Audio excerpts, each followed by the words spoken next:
poverty means that people are denied what they need in order to live.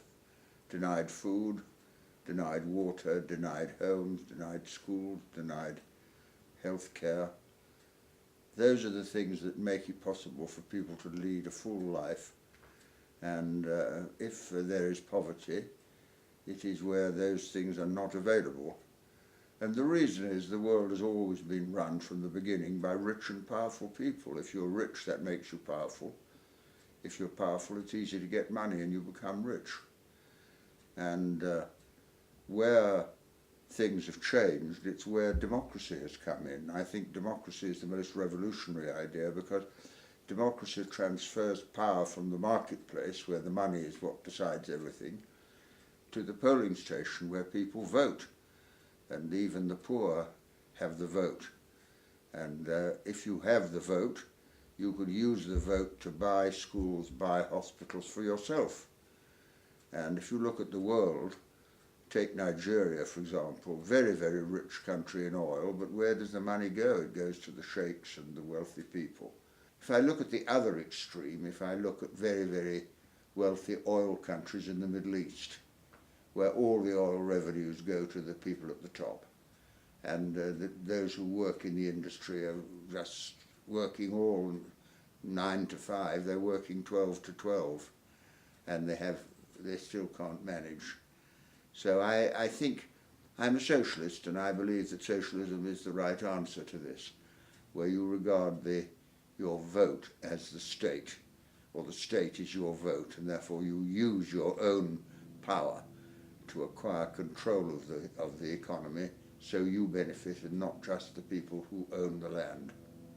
I don't think you can win it with a non-governmental organisation, with an NGO, and I'm not sure really that the IMF is about global poverty, because all the aid does in some cases is just to allow the developing countries to pay the interest on the credit that they've got from banks in the developed countries.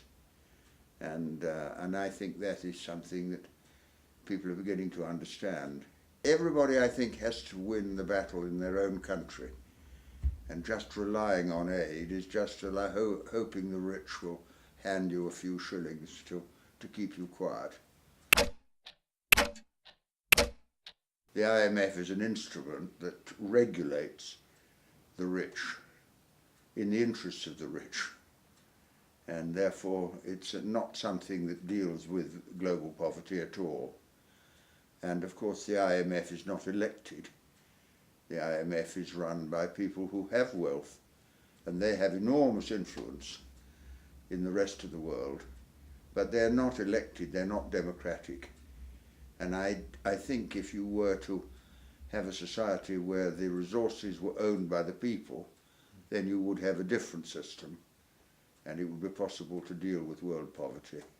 But the idea of bringing in a concert, a Band-Aid concert, and as the answer to world poverty, it's a way of publicising the problem, but it doesn't solve the problem.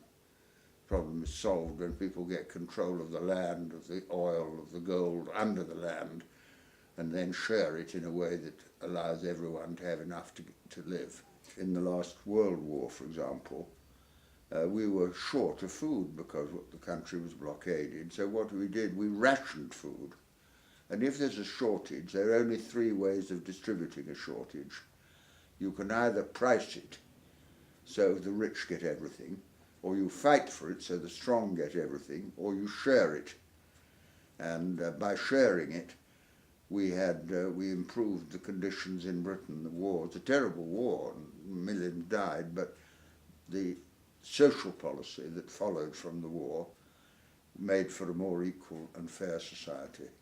Now, the National Health Service shared health care, so everybody had health care. Whether you're rich or poor, if you're ill, they'll take you to hospital and look after you. And that is an example of what can be done. It is the public ownership of health. And you see, in wartime, cost doesn't really matter. I've never heard of a general who said, I cannot bomb the enemy this month because it exceeds my budget. They do what has to be done. And if you want to solve the problems of poverty in peacetime, you have to apply the same principles, that if it has to be done, it has to be done, we will do it, and that distributes wealth and deals with poverty. There's a lot of corruption in the world. I mean, if you're very wealthy, you can organise the system to benefit you, and that is corruption as well. In some countries, the corruption is cruder than that, and we are very ready to criticise other countries for the way that their society is run, but we have also to recognise that we have great faults as well. So the influence of rich Western countries, developed countries, is designed to preserve the system, making the world safe for poverty and wealth. I think the real choice for everyone is whether they want to live in a world where power is in the hands of rich people, or whether you have a society where power belongs to the people as a whole through democracy.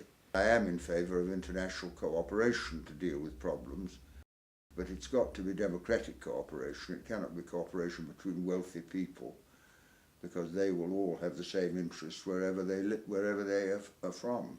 Britain is a very unfair country. It is democratic in the sense that people have the power to vote, but the influence of the mass media tells them not to vote for change, and anyone who wants a change is attacked.